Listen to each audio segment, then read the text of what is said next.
미국이 발칵 뒤집혔습니다. 대한민국 발사체 기술이 미국을 압도했기 때문입니다. 누리호 4차 발사 직전 센서 이상으로 카운트다운이 멈춰선 순간 미 국방부 회의실에선 실제로 역시 한국은 아직 멀었군 이라는 냉소가 터져 나왔었죠. 전 세계 전문가들은 한국의 실패를 확신하는 것을 넘어 마치 실패를 염원하는 듯 했습니다. 하지만 바로 그때 대한민국의 반격이 시작됐습니다. 침착하게 누리호를 하늘로 쏘아 올렸고 13기의 위성 모두 궤도에 완벽하게 안착했죠.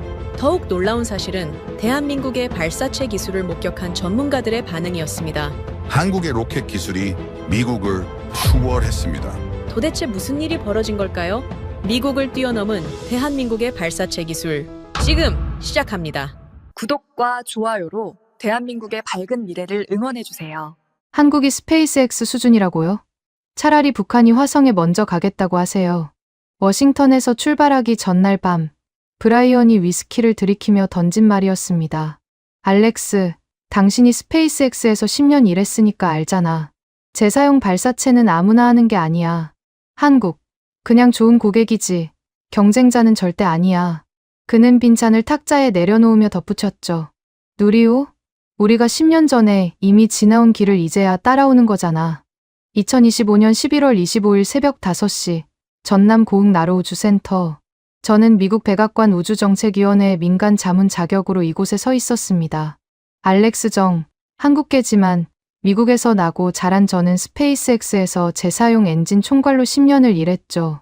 멀린 엔진부터 랩터 엔진까지 재사용 기술의 혁명을 최전선에서 이끌었다고 자부합니다.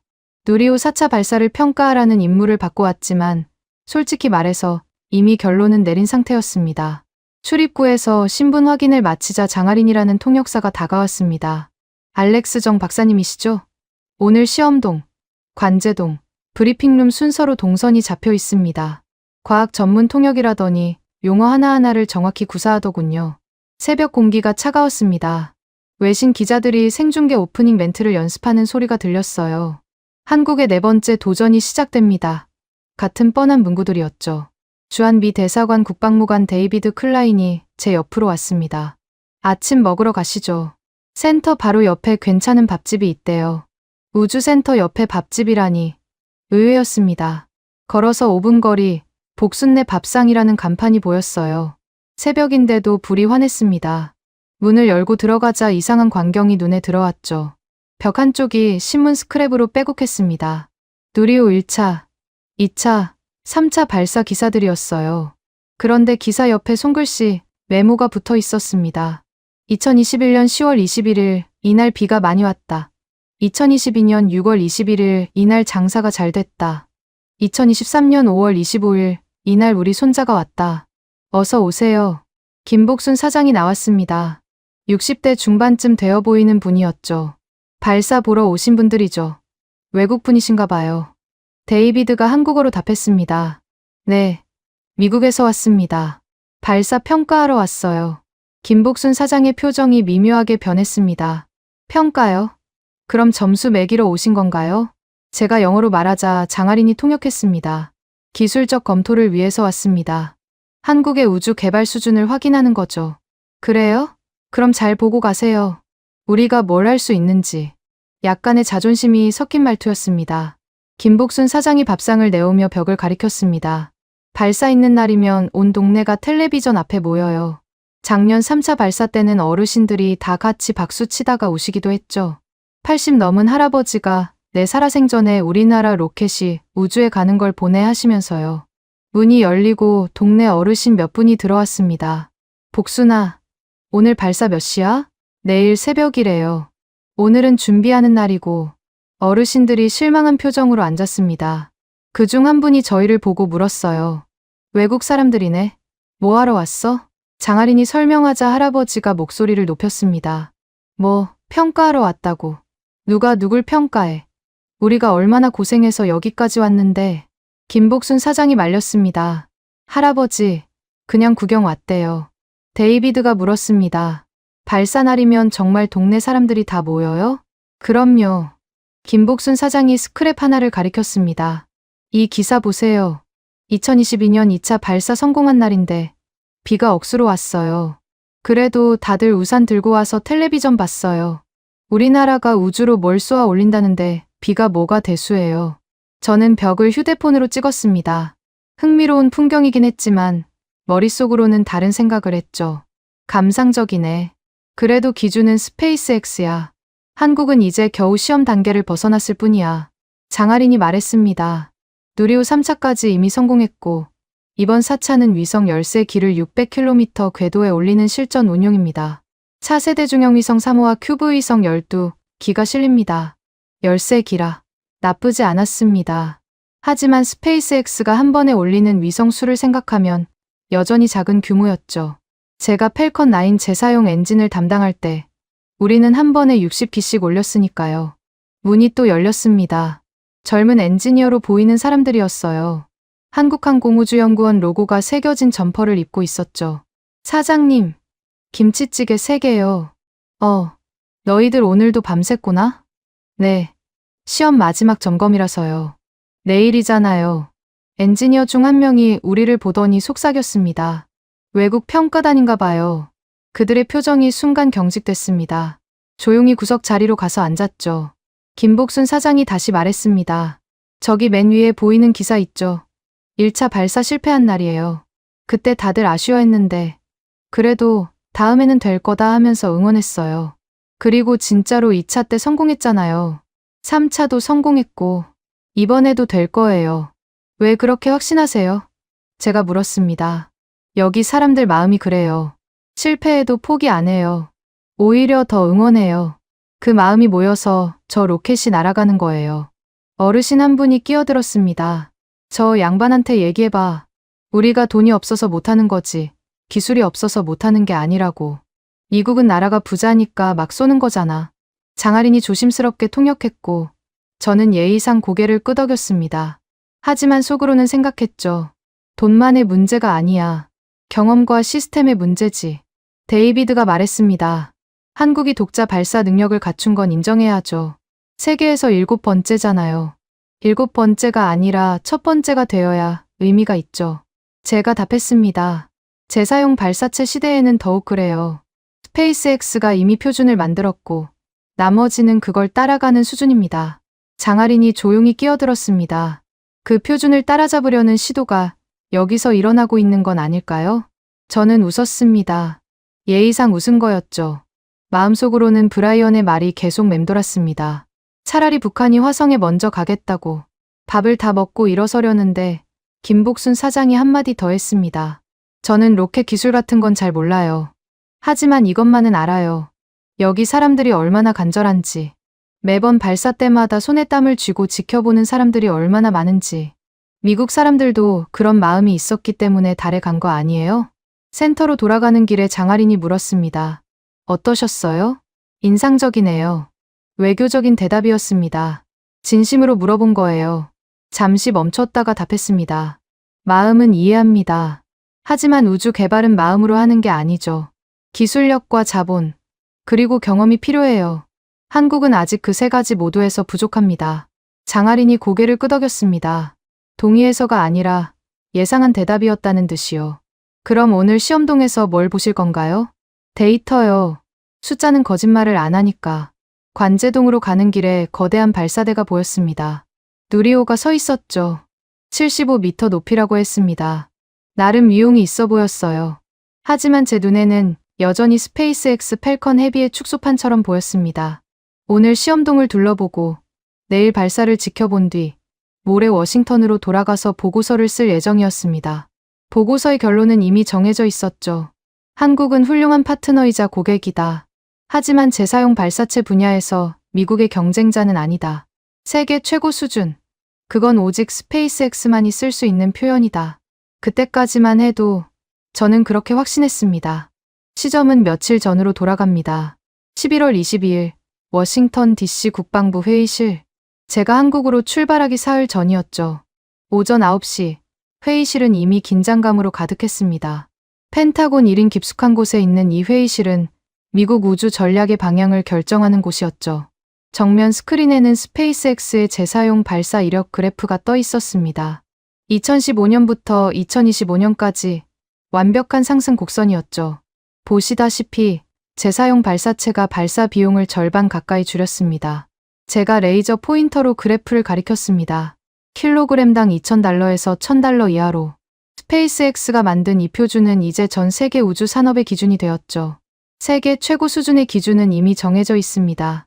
케빈 로웰이 예산 파이 차트를 띄우며 끼어들었습니다. 그래서 더욱 명확합니다. 한 기업에 집중해서 관리하는 것이 가장 효율적이에요. 예산 분산은 곧 리스크 증가를 의미합니다. 그는 차트의 80%를 차지하는 부분을 가리켰죠. 이미 검증된 시스템에 투자하는 것이 의회 설득도 쉽고 정치적으로도 안전합니다. 왜 굳이 불확실한 곳에 베팅을 해야 합니까? 브라이언 스콧이 자기 회사 로고가 들어간 슬라이드를 띄웠습니다. 오리온 다이내믹스 동맹국 파트너십 구조라는 제목이었죠. 동맹국들은 여기 보시는 것처럼 정부 고객 카테고리에 들어갑니다. 한국, 일본, 호주, 인도 모두 훌륭한 고객입니다. 작년 한국은 우리 회사 발사 서비스를 3건이나 구매했죠. 하지만 명심하세요. 그들은 고객입니다. 파트너가 아니라. 화상 화면에서 야마구치 사토루가 말했습니다. 도쿄에서 접속한 그의 배경에는 일본 국기가 보였죠. 한국의 누리호 발사는 흥미롭긴 하지만 솔직히 말해서 규모가 작은 실험 수준입니다. 위성 몇 기 올리는 것과 상업 우주를 주도하는 것은 완전히 다른 차원이죠. 그들은 아직 유인 우주선은커녕 대형 화물도 못 올립니다. 우주 전략의 진짜 파트너는 미국과 일본입니다. 이미 입증된 구조를 왜 바꾸려 하는지 이해가 안 됩니다. 참모 한 명이 요약 메모를 화면에 띄웠습니다.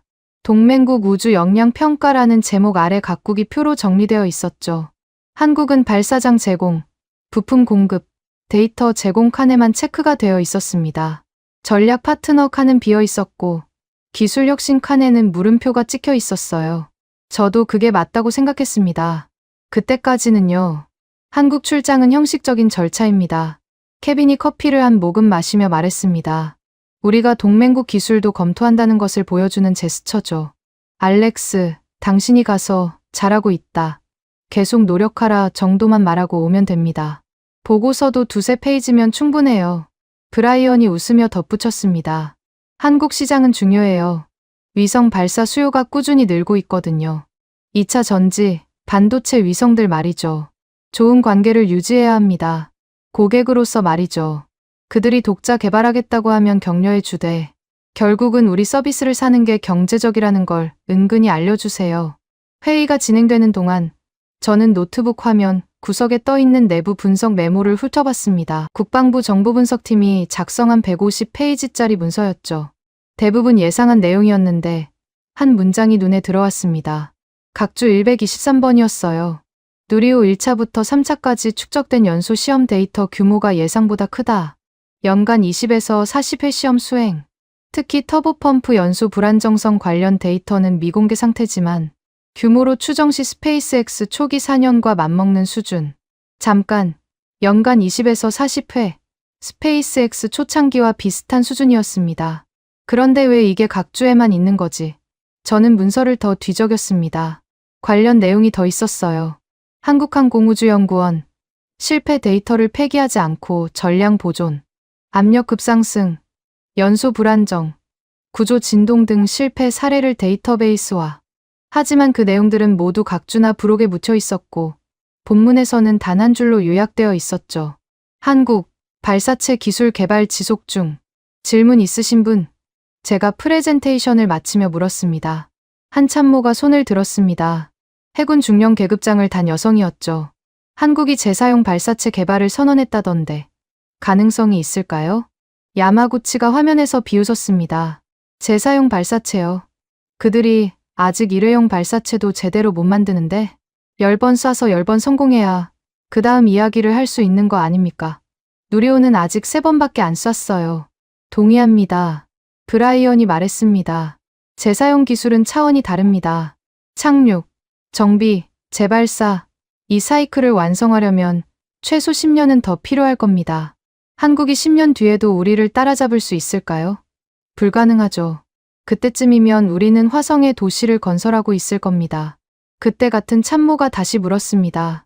그런데 한국 정부가 우주항공청을 만들고 하나 같은 대기업이 뛰어들고 있다던데요. 돈을 꽤 쏟아붓는 것 같던데. 케빈이 손을 저었습니다. 돈만으로는 안 됩니다. 경험이 필요해요. 스페이스X가 왜 특별한지 아십니까? 실패를 수백 번 하면서 쌓은 경험 때문입니다. 한국은 아직 그런 사치를 부릴 여유가 없어요. 실패 한 번에 여론이 들끓는 나라입니다. 케빈이 시계를 봤습니다. 시간이 됐네요. 결론을 정리하죠. 미국의 우주 전략은 자국 기업 중심으로 유지한다. 동맹국은 고객이자 공급망 파트너로서의 역할에 충실하도록 유도한다. 알렉스, 한국 출장 가서 이 기조를 벗어나지 마세요. 회의실을 나오려는데 한 젊은 분석관이 제게 다가왔습니다. MIT 박사 과정을 막 마친 것 같은 앳된 얼굴이었죠. 알렉스 박사님, 잠깐만요. 이거 보셨어요? 그가 태블릿을 내밀었습니다. 한국항공우주연구원의 최근 논문이었죠. 제목이 누리호 개발 과정에서 축적된 연소 불안정성, 데이터베이스 구축과 머신러닝 적용이었습니다. 흥미롭네요. 저는 예의상 그렇게 말했습니다. 단순히 흥미로운 수준이 아닌 것 같은데요. 그가 화면을 스크롤했습니다. 여기 보세요. 실패 데이터를 이렇게 체계적으로 정리한 건 처음 봅니다. 압력 스파이크, 진동 패턴, 온도 편차, 모든 게 시계열로 정리되어 있어요. 스페이스X 초기 자료보다 더 상세해요. 정리를 잘했네요. 저는 태블릿을 돌려주며 말했습니다. 정리만이 아니에요. 그가 고집스럽게 다시 태블릿을 내밀었습니다. 패턴 인식 알고리즘을 적용했대요. 실패 예측 정확도가 89%래요. 이건 우리도 못하는 수준인데요. 순간 뭔가 걸렸지만 저는 고개를 저었습니다. 데이터 정리를 잘한다고 해서 기술력이 있는 건 아닙니다. 실행이 중요하죠. 실제로 로켓을 쏘아 올리고 다시 가져오고 또 쏘는 것. 그게 진짜 기술입니다. 그 분석관이 물러났지만 표정은 납득하지 못한 것 같았습니다. 그래도 한 번쯤 진지하게 검토해 보시는 게. 충분히 검토했습니다. 제가 잘났습니다. 복도를 걸으며 브라이언과 마주쳤습니다. 알렉스, 한국 가면 김치나 실컷 먹고 와. 그거 말고는 볼 게 없을 테니까. 그가 어깨를 두드리며 웃었죠. 아, 그리고 혹시 한국 측에서 우리도 스페이스X처럼 할 수 있다는 소리를 하면 정중하게 웃어주고 와. 그들의 자존심을 너무 상하게 하면 안 되니까. 고객을 화나게 하면 안 되잖아. 저녁이 되어 집으로 돌아가는 길에 차 안에서 다시 그 각주를 떠올렸습니다. 스페이스X 초기 4년과 맞먹는 데이터 규모. 왜 자꾸 그 문장이 머릿속에 남는 걸까? 신호등이 빨간불로 바뀌자 잠시 멈춰 서서 생각했습니다. 한국이 정말 우리가 생각하는 것보다 앞서 있는 건 아닐까? 하지만 곧 고개를 저었죠. 불가능해. 재사용 발사체는 스페이스X가 10년 넘게 쌓아온 기술이야. 데이터가 많다고 해서 경험을 대체할 수는 없어. 집에 도착해서 짐을 싸면서도 저는 여전히 확신했습니다. 이번 출장은 형식적인 절차일 뿐이라고. 한국에 가서 시설 둘러보고 발사 구경하고 잘하고 있다는 립서비스나 하고 오면 된다고. 하지만 가방에 노트북을 넣으면서 문득 그 분석관이 보여준 논문 제목이 떠올랐습니다. 머신러닝 적용. 스페이스X에서 일할 때 우리도 비슷한 시도를 했었죠. 하지만 데이터가 부족해서 제대로 못했었습니다. 그때 앨런 머스크가 했던 말이 기억났습니다. 실패는 데이터다. 데이터는 자산이다. 충분한 데이터가 있으면 미래를 예측할 수 있다. 한국이 정말 충분한 데이터를 가지고 있는 걸까? 아니야. 그건 과장일 거야. 논문은 늘 과장되게 마련이니까. 11월 26일. 발사 하루 전. 아침 8시에 나로우주센터 시험동 앞에 도착했습니다. 거대한 경납고 같은 건물이었죠. 김도연 본부장이 저를 맞았습니다. 50대 초반으로 보이는 그는 피곤한 기색이 역력했지만 눈빛만은 날카로웠어요. 어서 오세요. 알렉스 박사님. 한국항공우주연구원 발사체 운영본부장 김도연입니다. 스페이스X 출신이시라고 들었습니다. 네. 재사용 엔진 쪽에서 일했습니다. 그럼 저희가 뭘 하고 있는지 금방 아시겠네요. 그가 시험동 문을 열며 말했습니다. 들어가시죠. 안으로 들어서자 특유의 기계 냄새가 났습니다. 윤활유와 금속, 그리고 뭔가 탄 듯한 냄새가 섞여 있었죠. 스페이스X 시험동에서도 맡았던 냄새였습니다. 한쪽 벽면에 거대한 화이트보드가 있었는데 빨간색과 파란색 마커로 빼곡하게 뭔가 적혀 있었어요. 이게 뭡니까? 제가 물었습니다. 연소 시험 일정표입니다. 지난 3년간의 기록이죠. 가까이 다가가서 봤습니다. 날짜마다 시험 조건과 결과가 적혀 있었는데 특이한 건 빨간 동그라미가 쳐진 날이 많다는 것이었습니다. 그리고 그 옆에는 손글씨로 메모가 적혀 있었어요. 압력 급상승, 밸브 재설계, 연소 불안정, 인젝터 각도 조정, 터보 펌프 진동, 베어링 교체. 김도연이 설명했습니다. 빨간 동그라미는 실패한 날입니다. 정확히는 예상과 다른 결과가 나온 날이죠. 실패를 이렇게 대놓고 표시해 놓으셨네요. 숨길 이유가 없으니까요. 오히려 자랑스럽습니다. 그가 특정 날짜를 가리켰습니다. 2024년 3월 15일. 이날 압력이 설계 한계를 넘었습니다. 엔진이 거의 폭발할 뻔했죠. 하지만 그 데이터 덕분에 우리는 압력 제어 시스템을 완전히 새로 설계할 수 있었습니다. 윤세아 전무가 들어왔습니다. 하나 우주사업부 로고가 새겨진 작업복을 입고 있었죠. 알렉스 박사님, 반갑습니다. 재사용 발사체 이야기를 좀 나누고 싶었는데 좋은 기회네요. 그녀가 태블릿을 꺼내 도표를 보여줬습니다. 누리호 엔진 국산화율 95%, 발사체 전체 국산화율 90% 이상입니다. 90% 이상이라고요? 저는 놀랐습니다. 스페이스X도 초기에는 많은 부품을 수입했었거든요. 터보 펌프, 연소기, 노즐, 제어 시스템, 거의 모든 걸 국내에서 만듭니다. 여기 보세요. 그녀가 리스트를 보여줬습니다. 대전의 중소기업이 터보 펌프 베어링을, 부산의 회사가 특수합금을, 창원의 업체가 밸브를 만듭니다. 외화 유출이 거의 없죠. 그리고 더 중요한 건 문제가 생기면 바로 수정할 수 있다는 겁니다. 장하린이 통역하며 덧붙였습니다. 미국 부품을 수입하려면 몇 달이 걸리지만 국내 업체는 일주일이면 수정품을 만들어 준다고 합니다. 김도연이 시험 장비 앞으로 우리를 이끌었습니다. 이게 연소 시험 스탠드입니다. 작년에만 42번 시험했습니다. 42번이요? 제가 되물었습니다. 올해는 이미 35번 했고요. 매주 한 번 꼴이죠. 스페이스X도 초기에 이 정도 했나요? 사실 우리도 그 정도는 못했습니다. 예산 문제도 있었고 시설도 부족했죠. 하지만 저는 그냥 고개만 끄덕였습니다. 그때 젊은 남자가 들어왔습니다. 청바지에 후드티를 입은 전형적인 스타트업 CEO 같은 모습이었죠. 박지훈입니다. 레드샌드 스페이스 대표예요. 스타트업이신가요? 네. 저희는 파라핀 기반 하이브리드 엔진을 개발하고 있습니다. 스페이스X가 안 하는 방식이죠. 그가 노트북을 열어 영상을 보여줬습니다.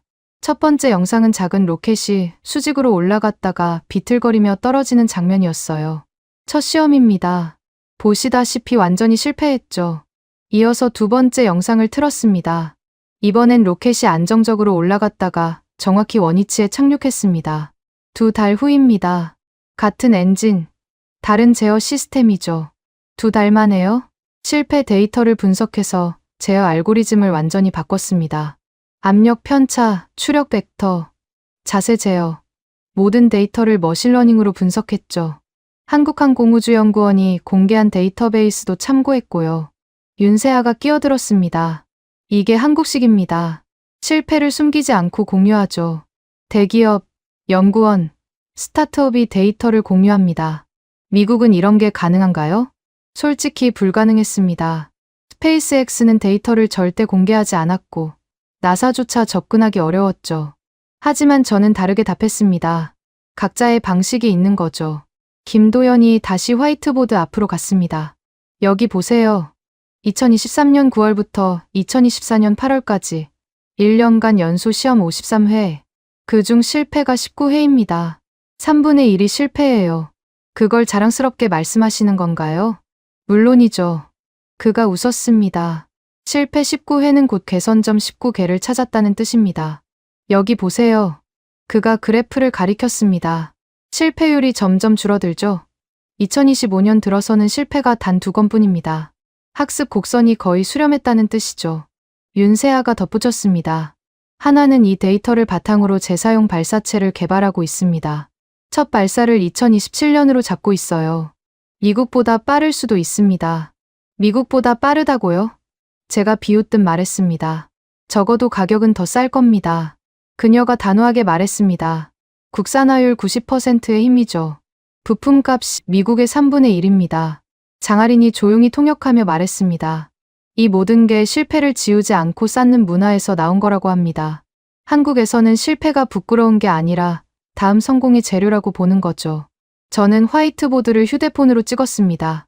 빨간 동그라미가 빼곡한 그 보드가 왠지 모르게 인상적이었거든요. 스페이스X에서도 실패를 많이 했지만 이렇게 대놓고 전시하진 않았습니다. 우리는 성공만 홍보했죠. 박지훈이 말했습니다. 알렉스 박사님, 스페이스X 방식이 최고라고 생각하시죠? 하지만 우리는 다른 길을 가고 있습니다. 메탄이 아닌 파라핀, 재사용이 아닌 초저가, 대형이 아닌 소형 다수. 모든 나라가 스페이스X를 따라갈 필요는 없잖아요. 그의 말이 조금 거슬렸지만 완전히 틀린 말은 아니었습니다. 점심시간이 되자 구내식당으로 이동했습니다. 가는 길에 김도연이 말했습니다. 스페이스X 초기 자료를 봤습니다. 솔직히 부러웠어요. 그 많은 자본과 인력으로 마음껏 실험하고 실패할 수 있었으니까요. 우리는 그럴 여유가 없었습니다. 그래서 더 철저하게 기록하고 분석했죠. 실패 한 번을 10번 가치로 만들어야 했으니까요. 식당에서 밥을 먹으며 윤세아가 물었습니다. 미국은 한국을 어떻게 봅니까? 동맹이자 파트너로 봅니다. 외교적인 답변이었죠. 기술 파트너는 아니고 고객으로 보는 거 아닌가요? 전곡을 찔렸지만 저는 웃으며 넘겼습니다. 협력 방식은 다양하니까요. 식사 후 다시 시험동으로 돌아왔을 때 김도연이 파일 하나를 건넸습니다. 누리호 개발 데이터 요약본입니다. 전체 데이터는 테라바이트가 넘어서 요약본만 드립니다. 파일을 열어보니 숫자들이 빼곡했습니다. 압력, 온도, 진동, 추력, 비추력, 모든 게 시간별로 정리되어 있었어요. 그리고 각 데이터마다 정상, 경고, 위험, 실패가 표시되어 있었죠. 이걸 다 공개하신다고요? 핵심 설계도는 빼고요. 하지만 시험 데이터는 거의 다 공개합니다. 한국의 우주산업 전체가 함께 성장해야 하니까요. 저는 노트에 적었습니다. 데이터량 이미 세계 최상위급, 공개성 미국 이상, 실패율 초기 높았으나 급격히 개선. 그런데 왜인지 세계 최고 수준이라는 말은 입 밖으로 나오지 않았습니다. 아직 뭔가 더 봐야 할 것 같았거든요. 아니, 어쩌면 인정하고 싶지 않았는지도 모릅니다. 스페이스X만이 최고라는 제 신념이 흔들리는 게 두려웠던 건지도요. 시험동을 나오며 장하린이 말했습니다. 내일 발사가 성공하면 이 모든 데이터가 진짜라는 게 증명되는 거겠죠? 발사 한 번으로 모든 게 증명되진 않습니다. 제가 답했습니다. 하지만 시작일 수는 있겠죠. 하늘을 보니 구름이 끼기 시작했습니다. 내일 날씨가 걱정됐어요. 발사의 날씨는 절대적이니까요. 그런데 김도연은 태연했습니다. 비가 와도 쏩니다. 바람이 불어도 쏩니다. 우리는 악천 후 데이터도 필요하거든요. 11월 26일 오후 9시. 발사를 6시간 앞둔 시각이었습니다. 저는 나로우주센터 내 비공개 브리핑룸에 앉아 있었죠. 최민석 우주정책국장이 들어오며 두꺼운 서류 뭉치를 책상 위에 올려놓았습니다. 알렉스 박사님, 이건 저희가 준비한 자료입니다. 그리고 이건 그가 다른 파일을 꺼냈습니다. 국제평가 자료들입니다. 편하게 검토하시면 됩니다. 방을 나가려던 그가 돌아서며 말했습니다. 아, 그리고 한 가지만 말씀드릴게요. 저희는 미국의 평가를 받으러 온 게 아닙니다. 저희가 어디까지 왔는지 보여드리는 겁니다. 문이 닫히고 혼자 남았습니다. 첫 번째 파일을 열었어요. 누리호 1차부터 3차까지의 발사 기록이었습니다. 예상했던 내용이었죠. 1차는 실패, 2차와 3차는 성공. 하지만 자세히 보니 특이한 점이 있었습니다. 각 발사마다 수집된 데이터 포인트가 표시되어 있었는데 그 숫자가 어마어마했습니다. 1차 발사 320만 개, 2차 발사 510만 개, 3차 발사 780만 개. 매 발사마다 센서를 늘려가며 데이터를 수집한 거였죠. 두 번째 파일은 연소 시험 데이터였습니다. 2021년부터 2025년까지 총 237회의 시험. 그중 실패가 89회. 처음엔 실패율이 높다고 생각했는데 그래프를 보니 달랐습니다. 2021년 실패율 60%에서 2025년 5%로 급격히 감소했죠. 김도연이 낮에 보여준 것보다 훨씬 상세한 자료였습니다. 각 실패마다 원인 분석, 개선 조치, 재시험 결과가 일목요연하게 정리되어 있었어요. 특히 눈에 띈 건 실패 패턴 분류 체계였습니다. 연소 불안정을 12가지 유형으로, 구조 진동을 8가지로 분류해 놓았더군요. 세 번째 파일을 열자 잠시 숨이 멎었습니다. 국제우주전략연구소 로고가 상단에 찍혀 있었죠. 유럽에 본부를 둔 세계에서 가장 권위 있는 우주정책연구소였습니다. 제목이 2025 아시아 우주 역량 평가였어요. 한국 부분을 찾아 읽기 시작했습니다. 처음 몇 페이지는 일반적인 내용이었죠. 그런데 15페이지쯤에 형광펜으로 표시된 문장이 나타났습니다. 스페이스X 이후 미국 밖에서 처음으로 정밀도 비용 데이터. 세 축에서 동급 경쟁이 가능한 재사용 발사체 후보는 한국뿐이다. 과장이라고 생각했습니다. 당연히 과장이겠죠. 하지만 다음 내용을 읽으며 생각이 바뀌기 시작했어요. 한국의 누리호 프로그램은 단순한 발사체 개발이 아니다. 체계적인 실패 관리, 데이터베이스 구축, 머신러닝 적용, 그리고 무엇보다 90% 이상의 국산화율. 이는 스페이스X 초기 4년 2002에 2006도 가능한 수준이며 일부 지표는 오히려 상회한다. 다음 장에는 비교표가 있었습니다. 스페이스X 펠컨 1 초기 데이터와 누리호 데이터를 나란히 놓은 표였죠. 제가 직접 스페이스X에서 작성했던 그 데이터들이 거기 있었습니다. 그리고 누리호 데이터가 그 옆에 있었죠. 연소 시험 횟수 스페이스X 4년간 190회, 누리호 4년간 237회. 데이터 수집량 스페이스X 평균 발사당 100만 포인트, 누리호 평균 500만 포인트, 국산화율 스페이스X 초기 60%, 누리호 90%. 숫자만 보면 누리호가 앞서 있었습니다. 물론 시대가 다르고 기술 수준이 다르지만 그래도 이 숫자들은 무시할 수 없었죠. 네 번째 파일은 미국 국방부 정보분석팀의 내부 보고서였습니다. 외부 유출 금지 딱지가 붙어 있었는데 왜 이게 여기 있는지 의아했죠. 첫 장을 넘기자 메모가 있었습니다. 데이비드 클라인 중령 제공이라고. 보고서는 더 충격적이었습니다. 한국의 재사용 발사체 개발 가능성 높음. 예상 시기 2028년. 기술 수준 스페이스X 2015년 수준 도달 가능. 위협 평가 미국 상업 발사 시장의 1호에 20% 잠식 가능성. 그 아래 작은 글씨로 덧붙여져 있었습니다. 특히 아시아 중동 시장에서 가격 경쟁력으로 미국 기업 위협 예상. 정치적 중립성과 기술력을 동시에 갖춘 유일한 대안. 다섯 번째 파일을 열었습니다. 하나우주사업부가 작성한 재사용 발사체 사업 계획서였어요. 첫 페이지에 큰 글씨로 쓰여 있었죠. 목표 킬로그램당 발사 비용 $500. $500라고. 스페이스X도 현재 $1000 수준인데 불가능하다고 생각했지만 다음 내용을 보고 생각이 바뀌었습니다. 핵심 전략 1 국산 부품 사용으로 제작비 절감. 2 한국형 대량 생산 시스템 적용 3 정비 자동화로 턴어라운드 시간 단축 4 소형 위성 전용 최적화. 특히 세 번째 항목이 인상적이었습니다. 삼성 LG 배터리 공장의 자동화 기술을 로켓 정비에 적용. 인건비 80% 절감. 정비 시간 60% 단축 목표. 마지막 파일을 열기 전에 잠시 숨을 고르고 있는데 문이 열렸습니다. 장아린이 커피를 들고 들어왔죠. 늦은 시간까지 검토하시네요. 네, 자료가 많아서요. 어떠세요? 예상과 다른가요? 솔직히 답했습니다. 많이 다릅니다. 생각보다 훨씬 체계적이네요. 장아린이 웃었습니다. 그게 다가 아닐 거예요. 마지막 파일 보셨어요? 마지막 파일을 열었습니다. 레드샌드 스페이스의 기술 자료였어요. 파라핀 하이브리드 엔진의 시험 데이터였는데 맨 마지막 장에 특이한 그래프가 있었습니다. 추력 대비 비용 곡선이라는 제목이었는데 레드샌드의 엔진이 기존 엔진보다 10분의 1 가격이라고 표시되어 있었죠. 그 아래 메모가 있었습니다. 세계 최초 파라핀 기반 재사용 엔진. 미국 특허 출원 중. 잠깐, 미국 특허. 한국 스타트업이 미국 특허를? 장아린이 설명했습니다. 박지훈 대표가 MIT에서 박사 과정 중에 개발한 기술이래요.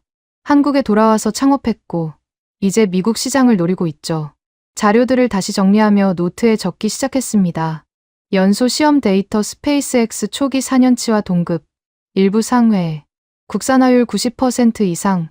비용 절감 효과 확실. 재사용 발사체 2027에 가능. 목표 비용 키당 $500. 국제평가, 미국 밖 최초 동급 경쟁 가능. 그리고 마지막에 이렇게 적었습니다. 발사 전 결론 최소 세계 최고 수준 후보. 후보라는 단어에 밑줄을 그었습니다. 아직 확정할 수는 없었어요. 하지만 후보라는 것만으로도 충격이었죠. 제가 한국에 오기 전 가졌던 생각이 완전히 틀렸다는 걸 인정해야 했으니까요. 창밖을 보니 발사대에 조명이 켜져 있었습니다. 누리호가 우뚝 서 있었죠. 몇 시간 후면 저 로켓이 하늘로 날아오를 것입니다. 그리고 그때 이 모든 숫자와 평가가 진짜인지 가짜인지 판가름 날 거였죠. 최민석 국장이 다시 들어왔습니다. 자료 검토는 충분히 하셨나요? 네, 충분합니다. 아니, 너무 많습니다. 그가 웃었습니다. 그게 우리의 무기예요. 돈은 없어도 데이터는 많죠. 실패를 자산으로 만들었으니까요. 한 가지 묻고 싶은 게 있습니다. 제가 말했습니다. 왜 이 자료들을 다 공개하시는 겁니까? 경쟁 우위를 이룰 수도 있는데. 경쟁요? 최민석이 고개를 저었습니다. 우리는 미국과 경쟁하려는 게 아닙니다. 같이 가려는 거죠. 스페이스X가 만든 길 옆에 우리만의 길을 만드는 겁니다. 때로는 합류하고 때로는 갈라지면서 그가 나가며 마지막으로 말했습니다. 내일 새벽 발사를 보시면 알게 될 겁니다. 숫자가 먼저 말한 것을 로켓이 증명하는 순간을 혼자 남아 다시 자료들을 훑어봤습니다. 스페이스X 초기 4년과 누리호 4년, 15년의 시차가 있지만 데이터로 보면 거의 같은 수준이었습니다. 아니, 일부는 오히려 한국이 앞서 있었죠. 새벽 0시가 넘었습니다. 발사까지 1시간도 안 남았죠. 브리핑룸을 나와 관제동으로 향했습니다. 복도에서 김도연을 만났습니다. 못 주무셨나 봐요. 박사님도요. 데이터 보느라 밤새웠습니다. 어떠셨어요? 망설이다가 답했습니다. 이미 숫자가 다 말해버렸네요. 이제 발사만 남았습니다. 김도연이 의미심장하게 웃었습니다. 그 발사가 제일 어려운 거죠. 하지만 걱정 없습니다. 우리는 실패도 자산으로 만들 준비가 되어 있으니까요. 11월 27일 0시 45분. 발사 자동 운용이 시작됐습니다. 관제실은 숨소리조차 들리지 않을 정도로 고요했죠. 수십 개의 모니터에서 각종 수치들이 실시간으로 변하고 있었습니다. 압력, 온도, 연료량, 산화제량, 모든 것이 초록색 정상 범위 안에 있었어요. T-10분. 발사 관제사의 목소리가 스피커에서 흘러나왔습니다. 김도연이 중앙 콘솔 앞에 서서 화면을 주시하고 있었습니다. 그의 얼굴에는 긴장감이 역력했지만 동시에 확신도 보였죠. 옆에서 윤세아 전무가 태블릿으로 실시간 데이터를 확인하고 있었습니다. T-5분. 최종 점검 시작. 순간 제 머릿속에 스페이스X에서의 기억이 떠올랐습니다. 2012년 첫 번째 펠컨 9 발사 때였죠. 그때도 이런 긴장감이었습니다. 하지만 뭔가 달랐어요. 스페이스X는 실패해도 다시 하면 된다는 여유가 있었지만 여기는 이번이 마지막인 것처럼 모두가 집중하고 있었습니다. T-1분. 장아린이 제 옆에서 조용히 통역했습니다. 이제 자동 시퀀스로 넘어갑니다. 컴퓨터가 모든 걸 제어하죠. T-30초. 갑자기 경고음이 울렸습니다. 모니터 하나가 빨간색으로 변했어요. 카운트다운 중지. 엄빌리컬 회수 압력 센서 이상. 관제실이 순간 얼어붙었습니다. 0시 55분. 발사 예정 시각이었는데 멈춘 거였죠. 제 옆에서 데이비드가 숨을 들이켰습니다. 또 연기되는 건가? 김도연이 침착하게 명령했습니다. 시스템 로그 불러와. 센서 이력 확인하고 백업 센서 값 대조해봐. 엔지니어 한 명이 키보드를 빠르게 두드렸습니다. 압력 센서 A-7 비정상 수치 표시. 하지만 백업 센서 B-7은 정상입니다. 다른 센서들은 모두 정상 범위입니다. A-7만 문제인 것 같습니다. 김도연이 잠시 고민하더니 말했습니다. 하드웨어 팀, 현장 확인 가능한가? 5분이면 됩니다. 시계를 보니 0시 57분. 이미 2분이 지났습니다. 저는 과거 경험상 이런 상황에서는 발사를 취소하는 게 정석이라고 생각했죠. 스페이스X에서도 안전이 최우선이었으니까요. 그런데 관제실 한쪽에서 젊은 엔지니어가 손을 들었습니다. 본부장님, 과거 데이터 분석 결과가 나왔습니다. A-7 센서가 습도 80% 이상일 때 오작 동안 이력이 3번 있었습니다. 모두 실제로는 문제 없었고요. 윤세아가 끼어들었습니다. 현재 습도는 83%입니다. 김도연이 결단을 내렸습니다. 백업 센서 값을 메인으로 전환. 발사 시퀀스 재개 준비. 정말 괜찮겠습니까? 제가 물었습니다. 김도연이 저를 봤습니다. 우리는 이런 상황을 100번도 넘게 시뮬레이션 했습니다. 데이터가 말하고 있어요. 진짜 문제가 아니라고. 0시 59분. 하드웨어 팀이 무전으로 보고했습니다. 유관 확인 결과 이상 없음. 센서 표면에 연결 확인. 센서 전원 완료했나? 네, 완료했습니다. 발사 시퀀스 재개. T-60초부터 다시 카운트다운이 시작됐습니다. 하지만 이번에는 모두가 더 긴장한 표정이었죠. 실패하면 모든 책임을 져야 할 테니까요. 한편 고흥 밥집에서는 다른 풍경이 펼쳐지고 있었습니다. 나중에 장아린이 보여준 영상에서 본 건데 김복순 사장과 동네 어르신들이 텔레비전 앞에 모여 있었죠. 왜 멈췄어? 또 연기하는 거야? 아니야. 곧 다시 할 거야. 저번에도 그랬잖아. 김복순 사장이 말했다고 합니다. 걱정 마세요. 우리 애들이 알아서 잘할 거예요. 레드샌드 스페이스 사무실에서도 직원들이 모여 있었습니다. 박지훈이 노트북으로 실시간 중계를 보면서 팀원들에게 설명하고 있었죠. 센서 문제 같은데 아마 습도 때문일 거야. 고흥은 항상 습도가 높거든. 다시 관제실로 돌아옵니다. T-30초. 이번엔 아무 문제가 없었습니다. 모든 수치가 정상이었죠. T-10, 9, 8, 7, 6, 5, 4, 3, 2, 1. 84, 1시 13분. 누리호가 불꽃을 뿜으며 발사대를 떠났습니다. 관제실 전체가 진동으로 떨렸어요. 창밖으로 보이는 불기둥이 밤하늘을 환하게 밝혔습니다. 정상 26, 추력 100%. 롤 프로그램 시작. 저는 모니터를 주시했습니다. 속도, 고도, 자세각, 모든 수치가 실시간으로 변하고 있었죠. 그런데 놀라운 건 그 수치들이 제가 스페이스X에서 봤던 것과 거의 똑같다는 거였습니다. T+1분, 맥스큐 통과, 맥스큐 최대 동압 구간. 가장 위험한 순간 중 하나죠. 하지만 누리호는 거뜬히 통과했습니다. T+2분 40초. 1단 분리 준비. 1단 분리. 화면에서 1단이 분리되는 게 보였습니다. 완벽한 분리였어요. 2단 점화 확인. T+3분 53초. 페어링 분리. 페어링이 양쪽으로 갈라지며 떨어져 나갔습니다. 고도는 191km. 이미 우주의 경계를 넘어선 거였죠. 김도연이 조용히 말했습니다. 여기까지는 순조롭네요. T+4분 34초. 2단 분리. 3단 점화. 3단이 점화되며 최종 궤도 진입을 시작했습니다. 이제 남은 건 정확한 궤도에 진입하는 것뿐이었죠. 저는 궤도 데이터를 주시했습니다. 목표 고도 600km. 과연 얼마나 정확하게 맞출 수 있을까? T+10분. 현재 고도 480km. 속도 초속 7.3km. 밥집에서는 어르신들이 숨을 죽이고 화면을 보고 있었습니다. 김복순 사장은 두 손을 모으고 있었죠. 제발, 제발. T+14분. 목표 궤도 접근 중. 윤세아가 태블릿을 들여다보며 말했습니다. 궤도 정밀도가 놀랍네요.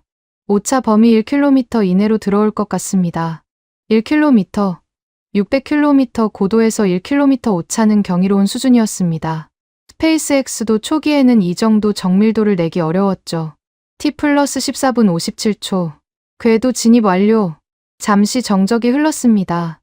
그리고 누군가가 외쳤습니다. 601.3km. 목표 대비 플러스 1.3km. 관제실이 함성으로 가득 찼습니다. 엔지니어들이 서로 껴안고 악수하고 어깨를 두드렸죠. 김도연은 의자에 털썩 주저앉았습니다. 긴장이 풀린 거였죠. 위성 분리 시작합니다. 하나, 둘, 셋. 13개의 위성이 차례로 분리됐습니다. 차세대 중형위성 3호가 먼저, 그 다음 큐브 위성들이 하나씩 궤도로 퍼져나갔죠. 위성 분리 완료. 모든 위성 정상 신호 확인. 완벽한 성공이었습니다. 밥집에서는 환호성이 터져 나왔습니다. 어르신들이 자리에서 일어나 박수를 치고 서로를 껴안았죠. 김복순 사장은 눈물을 훔치며 말했다고 합니다. 봤지? 우리가 해냈어. 또 해냈어. 레드샌드 스페이스 사무실에서는 젊은 엔지니어들이 샴페인을 터뜨렸습니다. 박지훈이 웃으며 말했죠. 이제 우리 차례야. 다음엔 우리 엔진이 올라갈 거야. 관제실로 다시 돌아와서 저는 노트에 적기 시작했습니다. 성능 스페이스X 기준으로도 동급. 일부 지표는 상회. 데이비드가 제게 물었습니다. 어떻게 생각하세요? 잠시 망설이다가 답했습니다. 세계 최고 수준이라는 표현이 과장이 아니었네요. 김도연이 다가왔습니다. 이제 믿으시나요? 데이터로도 충분했지만 눈으로 보니 더 확실하네요. 이게 끝이 아닙니다. 윤세아가 말했습니다. 이제 시작이죠. 재사용 발사체로 가는 첫걸음입니다. 정부 관계자들이 관제실로 들어왔습니다. 최민석 국장이 마이크를 잡았죠.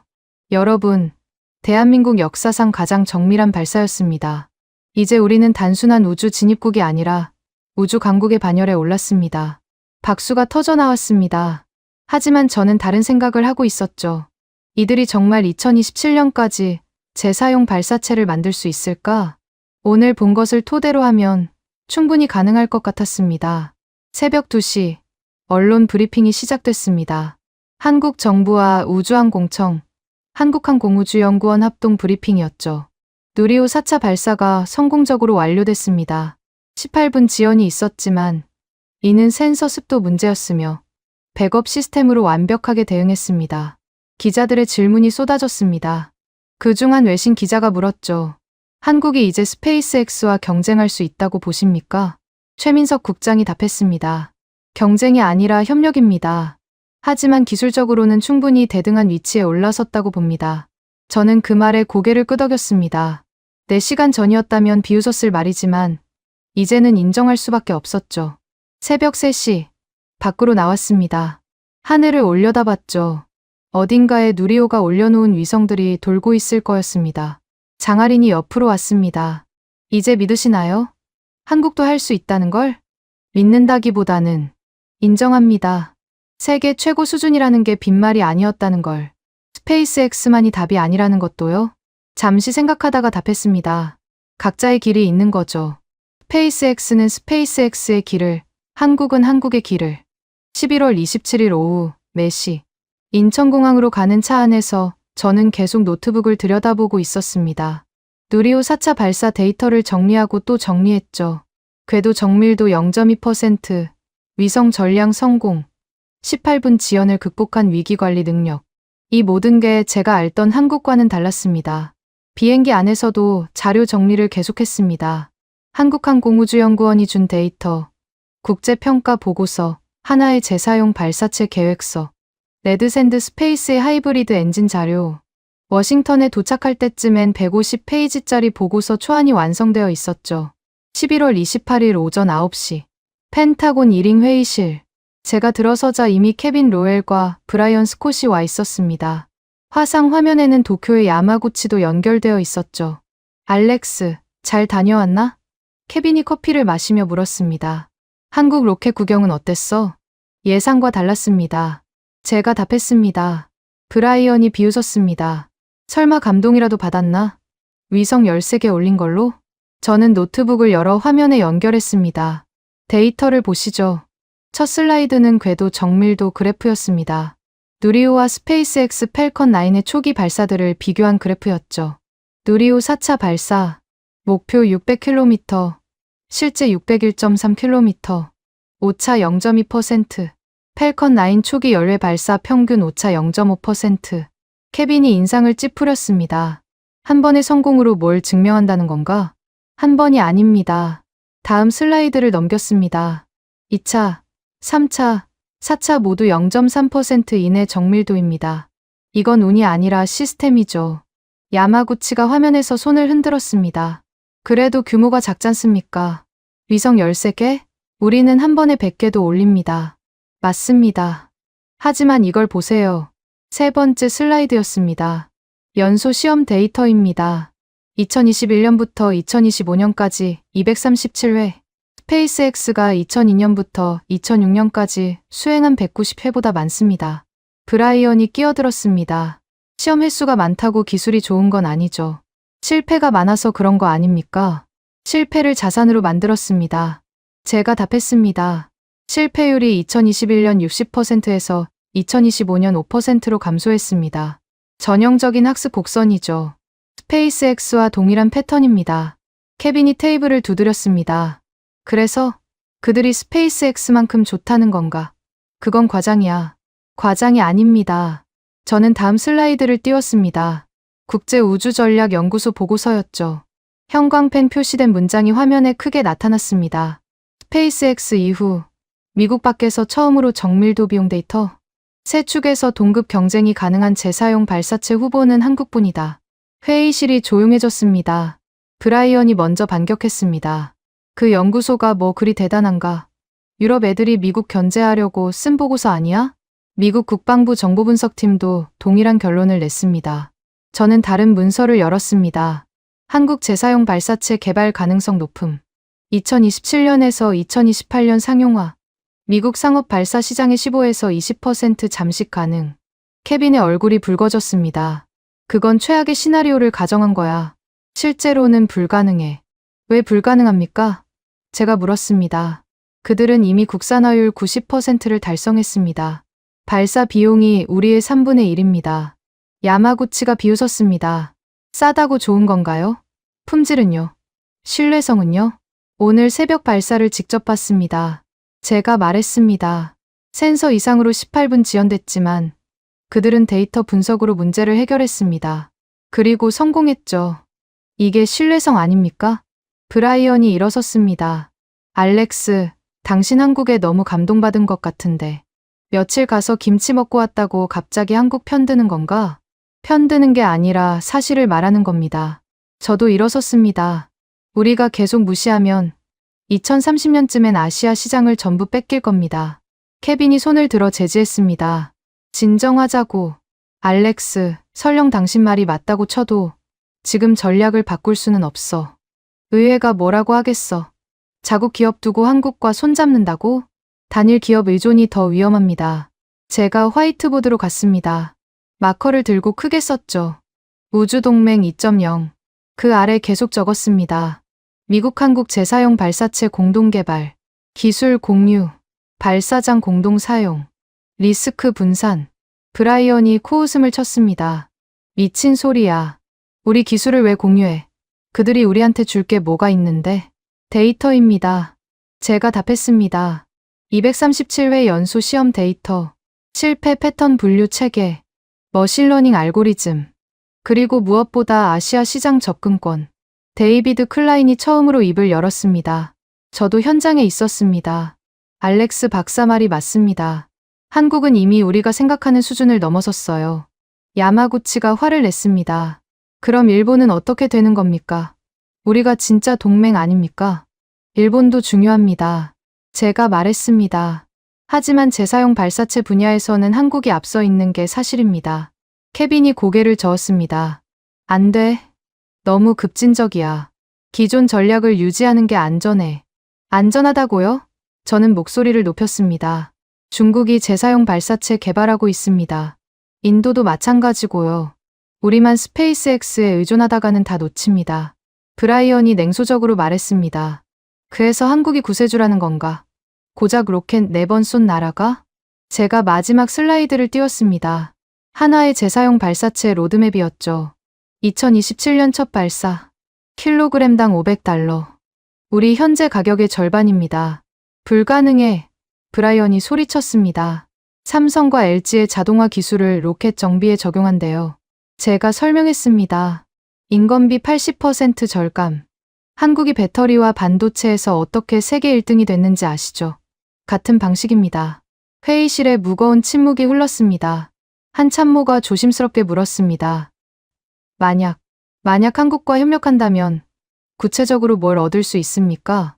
제가 답했습니다. 첫째, 발사 비용 절감. 둘째, 아시아 시장 접근. 셋째, 스페이스X 의존도 감소.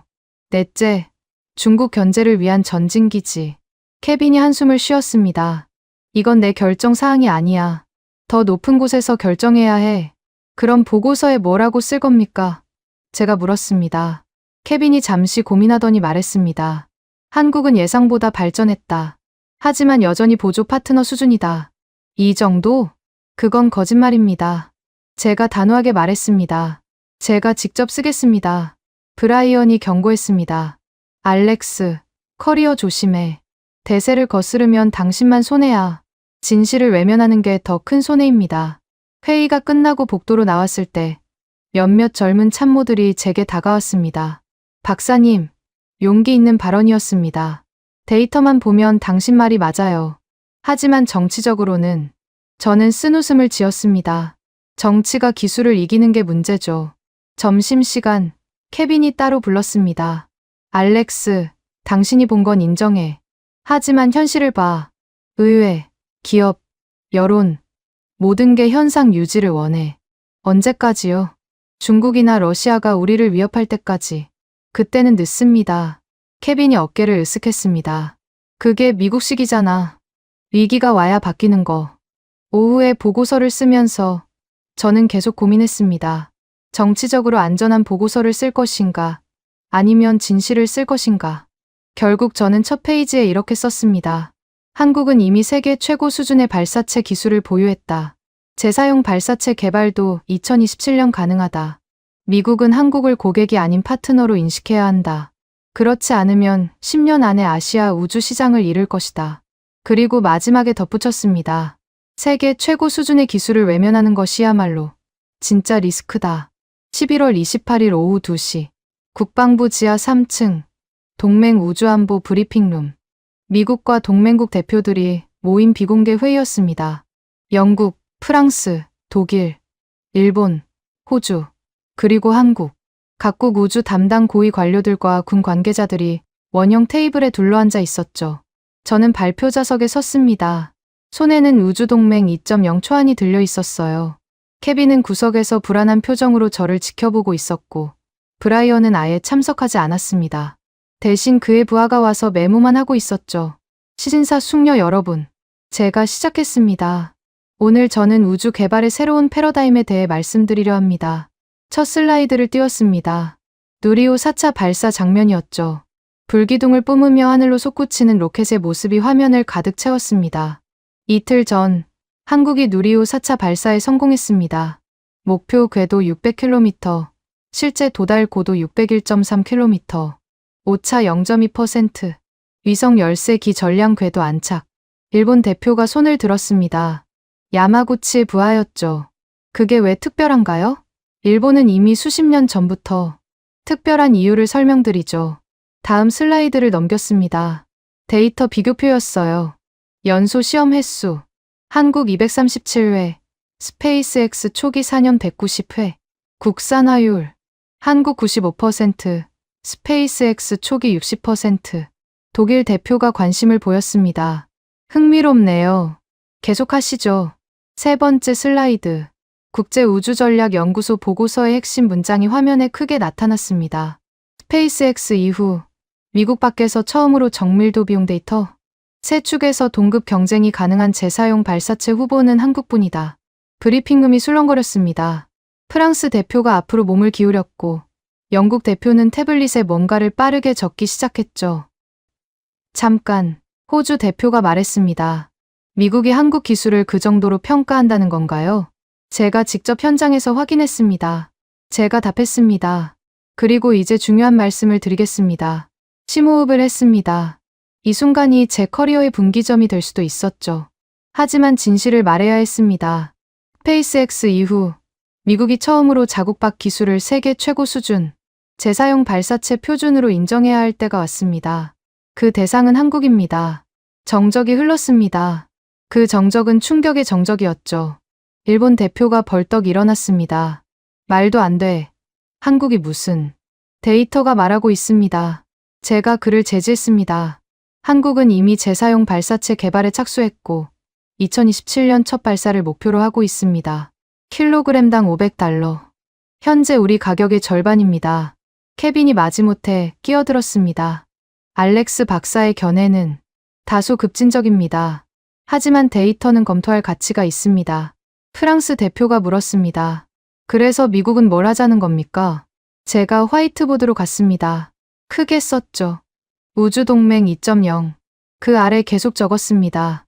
1점 한국-미국 재사용 발사체 공동 개발. 2점 데이터 공유 및 기술 협력. 3점 발사장 인프라 공동 사용. 4점 아시아 시장 공동 진출. 5점 단일 기업 의존도 50% 이하로 감축. 영국 대표가 말했습니다. 야심찬 계획이네요. 하지만 현실적으로 우리에게 선택지가 많지 않습니다. 제가 말했습니다. 중국이 재사용 발사체를 개발하고 있고 인도도 뒤따르고 있습니다. 우리가 스페이스X 하나에만 의존하다가는 글로벌 경쟁에서 뒤처집니다. 독일 대표가 고개를 끄덕였습니다. 유럽도 비슷한 고민을 하고 있습니다. 아리안 6도 재사용이 안 되니까요. 한국과 협력하면 뭐가 달라지나요? 호주 대표가 물었습니다. 첫째, 발사 비용이 절반으로 줍니다. 제가 답했습니다. 둘째, 아시아 시장 접근이 용이해집니다. 셋째, 기술 리스크가 분산됩니다. 넷째, 중국 견제를 위한 전진기지를 확보합니다. 그때 문이 열리고 누군가 들어왔습니다. 이수연이었죠. 미국 국방우주 전문 매체의 한국 특파원. 그녀가 케빈에게 작은 목소리로 뭔가 말했고 케빈의 표정이 굳어졌습니다. 잠시만요. 케빈이 손을 들었습니다. 방금 속보가 나왔답니다. 한국 정부가 재사용 발사체 개발 예산을 2배로 증액했다고. 그리고 하나가 스페이스X 출신 엔지니어 20명을 영입했답니다. 브리핑룸이 다시 술렁거렸습니다. 제가 말을 이었습니다. 보십시오. 한국은 이미 움직이고 있습니다. 우리가 인정하든 안 하든 그들은 세계 최고 수준을 향해 가고 있어요. 일본 대표가 다시 반발했습니다. 그래도 경험이 부족해요. 우주 개발은 돈과 기술만으로 되는 게 아닙니다. 맞습니다. 경험이 필요하죠. 제가 동의했습니다. 하지만 한국은 실패를 데이터로 만들어 경험을 압축하고 있습니다. 237회 연소 시험에서 89회 실패. 그 실패 데이터를 머신러닝으로 분석해서 패턴을 찾아냈어요. 프랑스 대표가 노트에 뭔가를 적으며 말했습니다. 흥미롭네요. 우리도 검토해볼 가치가 있을 것 같습니다. 영국 대표도 동의했습니다. 한국과의 협력, 진지하게 고려해봐야겠네요. 케빈이 불안한 표정으로 말했습니다. 여러분, 아직 확정된 건 아닙니다.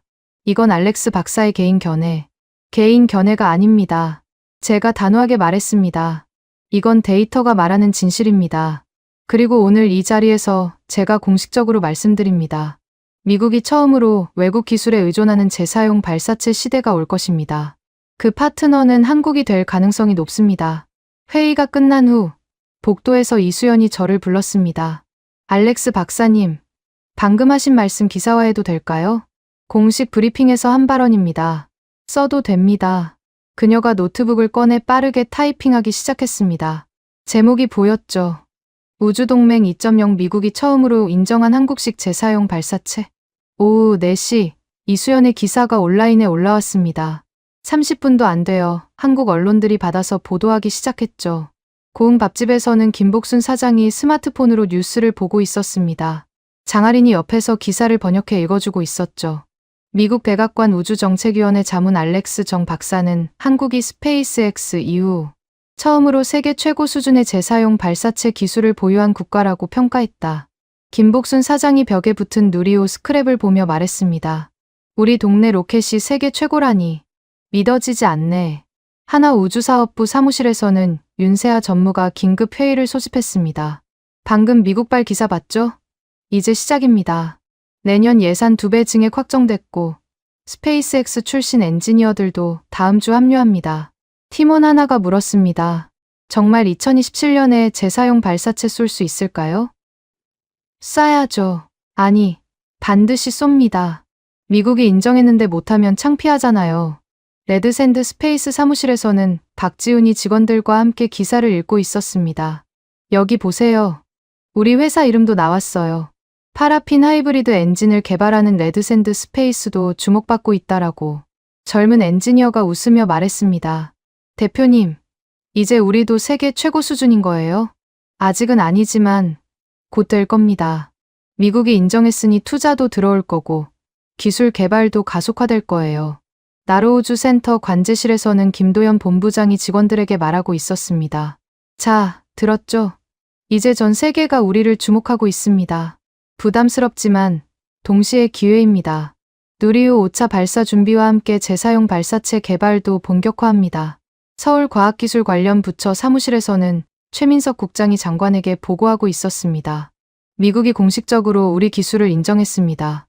이제 예산 증액은 당연하고 관련 법령 정비도 서둘러야 합니다. 워싱턴의 한 호텔 바. 저는 데이비드와 맥주를 마시고 있었습니다. 용감한 발언이었어요. 데이비드가 말했습니다.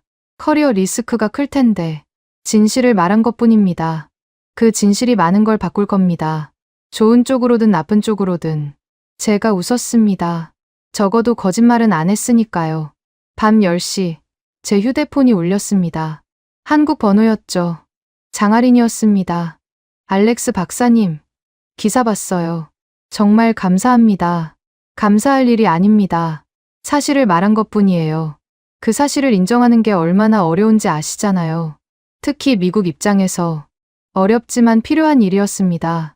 한국 사람들이 정말 기뻐하고 있어요. 특히 고흥 사람들이요. 김복순 사장님이 박사님께 꼭 전해달래요. 다음에 오시면 밥 공짜라고. 전화를 끊고 창밖을 봤습니다. 워싱턴의 불빛이 반짝이고 있었죠. 어딘가에서는 케빈과 브라이언이 제 보고서를 놓고 고민하고 있을 겁니다. 하지만 이미 시작된 일이었습니다. 한국이 세계 최고 수준이라는 진실이 이제 전 세계로 퍼져나가고 있었으니까요. 11월 29일 밤 11시 워싱턴 호텔 방 책상 위에 3가지 물건을 올려놓았습니다.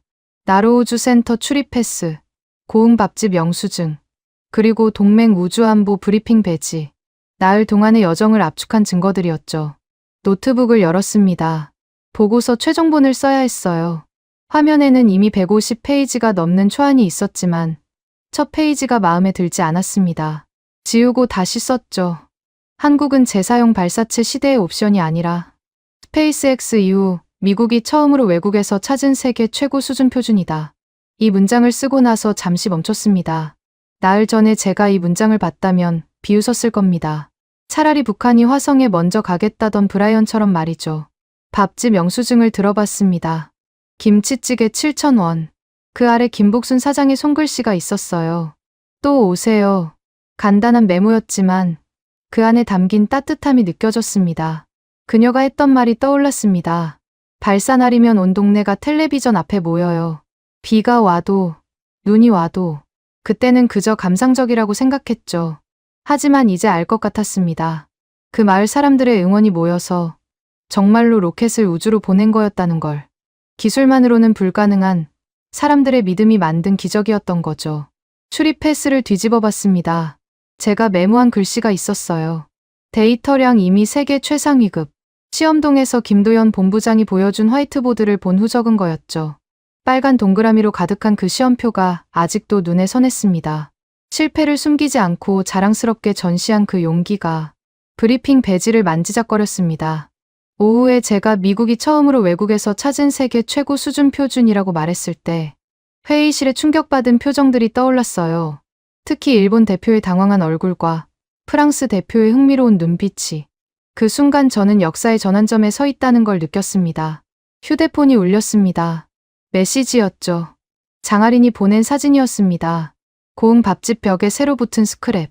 오늘 날짜와 함께 제 발언이 실린 한국 신문 기사였어요. 그 옆에 김복순 사장의 손글씨 메모. 2025년 11월 29일 우리 동네 이름이 미국 기사에 나온 날. 그 아래 또 다른 메시지가 있었습니다. 김복순 사장님이 직접 쓰셨대요. 평생 처음으로 영어 기사에 자기 동네가 나왔다고. 너무 자랑스럽다고 하시네요. 웃음이 나왔습니다. 그리고 동시에 뭔가 뭉클했죠. 작은 어촌 마을이 세계 우주 개발의 중심에 서게 된 이 아이러니가. 노트북으로 돌아가 계속 썼습니다. 한국의 성공은 단순한 기술 발전이 아니다. 실패를 자산으로 바꾸는 문화, 전 국민의 응원, 그리고 세계 최고가 되겠다는 집념이 만든 결과다. 스페이스X가 실리콘밸리의 혁신 정신으로 성공했다면 한국은 전 국민의 염원과 현장의 땀으로 성공했다. 창밖을 봤습니다. 워싱턴의 밤은 여전히 밝았죠. 펜타곤 방향을 바라봤습니다. 아마 지금도 케빈과 브라이언이 제 보고서를 놓고 회의하고 있을 겁니다. 받아들이든 거부하든 진실은 이미 세상에 나왔으니까요. 전화가 울렸습니다. 뜻밖에도 앨런 머스크의 비서였습니다. 알렉스 박사님, 머스크 회장님이 통화를 원하십니다. 잠시 후 익숙한 목소리가 들렸죠. 알렉스, 한국 발언 기사 봤어. 흥미롭더군. 앨런, 오랜만입니다. 한국이 정말 그 정도야. 세계 최고 수준? 데이터가 그렇게 말하고 있습니다. 그럼 경쟁자가 생긴 건가? 그의 목소리에 긴장감이 느껴졌습니다. 경쟁자라기보다는 다른 길을 가는 동료라고 봐야죠. 그들은 우리와 다른 방식으로 같은 목표를 향해 가고 있어요. 앨런이 잠시 침묵하다가 말했습니다. 재밌겠네. 독점은 지루하니까 한국 엔지니어들 만나보고 싶어. 전화를 끊고 나서 깨달았습니다. 제 발언이 단순히 한국을 인정한 것을 넘어 전 세계 우주 산업의 판도를 바꾸기 시작했다는 걸. 메일함을 확인했습니다. 맨 위에 미국 한국 재사용 발사체 공동 연구 논의 제안이라는 제목의 메일이 있었어요. 발신자는 최민석 국장이었습니다. 알렉스 박사님, 오늘 발언에 감사드립니다. 한국은 미국과 함께 가길 원합니다. 경쟁이 아닌 협력으로 내년 초 워싱턴에서 뵙겠습니다. 답장을 썼습니다. 저도 기대하고 있습니다. 스페이스X가 만든 길 옆에 한국이 만들 새로운 길을. 보고서로 돌아갔습니다. 결론 부분을 쓰기 시작했죠. 미국은 이제 결정해야 한다. 한국과 손잡고 재사용 발사체를 공동 개발할 것인지 아니면 계속 단일 기업에만 의존할 것인지. 나는 전자를 강력히 권한다. 2027년을 목표로 한국과 공동 프로젝트를 시작해야 한다. 그들의 데이터와 우리의 경험을 합치면 현재보다 훨씬 강력한 시너지를 만들 수 있다. 무엇보다 중요한 건 단일 기업 의존도를 줄여 리스크를 분산시키는 것이다. 그리고 한국과 함께라면 아시아 우주 시장 진출도 훨씬 수월해질 것이다. 그리고 마지막 문장을 추가했습니다. 우주 개발의 미래는 독점이 아닌 다양성에 있다. 한국은 그 다양성의 첫 번째 파트너가 될 자격이 충분하다. 그들이 보여준 것은 단순한 기술력이 아니라 실패를 두려워하지 않는 용기와 함께 가는 문화의 힘이었다. 저장 버튼을 눌렀습니다. 내일 아침 제출할 보고서였죠. 출입 패스를 다시 들어 뒤집어 봤습니다. 빈 공간에 펜을 들어 적었습니다. 고응. 1127 새벽 스페이스X 이후 처음으로 다른 표준을 본 날. 그리고 그 아래 한 줄 더 추가했습니다. 세계 최고는 하나가 아닐 수 있다. 새벽 1시가 넘었습니다. 창문을 조금 열었어요. 찬 공기가 들어왔죠. 고흥의 습한 새벽 공기와는 달랐지만 같은 하늘 아래 있다는 건 같았습니다. 어딘가 601.3km 상공에서는 누리호가 올린 13개의 위성이 지구를 돌고 있을 겁니다. 그리고 2027년쯤에는 한국의 재사용 로켓이 그 자리를 오갈 거고요. 어쩌면 스페이스X 로켓과 나란히 비행할 날도 올지 모릅니다. 책상 위 새 물건을 한 번 더 봤습니다. 출입 패스, 영수증, 배지. 사진을 찍어 저장했죠. 언젠가 회고록을 쓴다면 이 사진이 중요한 증거가 될 테니까요. 미국이 처음으로 스페이스X 웨이 표준을 인정한 순간의 증거. 침대에 누워 천장을 바라봤습니다. 나흘 전 인천공항으로 향하던 차 안에서의 확신이 떠올랐죠. 한국은 고객일 뿐이다. 스페이스X만이 표준이다. 이제 그 확신은 완전히 바뀌었습니다. 한국은 고객이 아니라 파트너였고 스페이스X 외에도 표준이 될 수 있는 길이 있었습니다. 그리고 그 길은 때로는 더 인간적이고 더 따뜻할 수도 있다는 걸 배웠죠. 잠들기 전 마지막으로 생각했습니다. 브라이언이 비웃었던 그 말. 한국이 스페이스X 수준이라고? 차라리 북한이 화성에 먼저 가겠다. 틀렸어. 브라이언. 한국은 이미 그 수준에 도달했고 앞으로 더 나아갈 거야. 그리고 그건 미국에게도 기회가 될 거야. 독점의 시대가 끝나고 협력의 시대가 시작되는. 우주는 충분히 넓으니까. 모두를 위한 자리가 있으니까. 대한민국이 잘하고 있다고 생각하신다면, 한국 최고, 대한민국이 아직 멀었다고 생각하신다면, 한국 힘내라. 여러분의 생각을 댓글로 남겨주세요. 지금까지 감동을 더하다였습니다.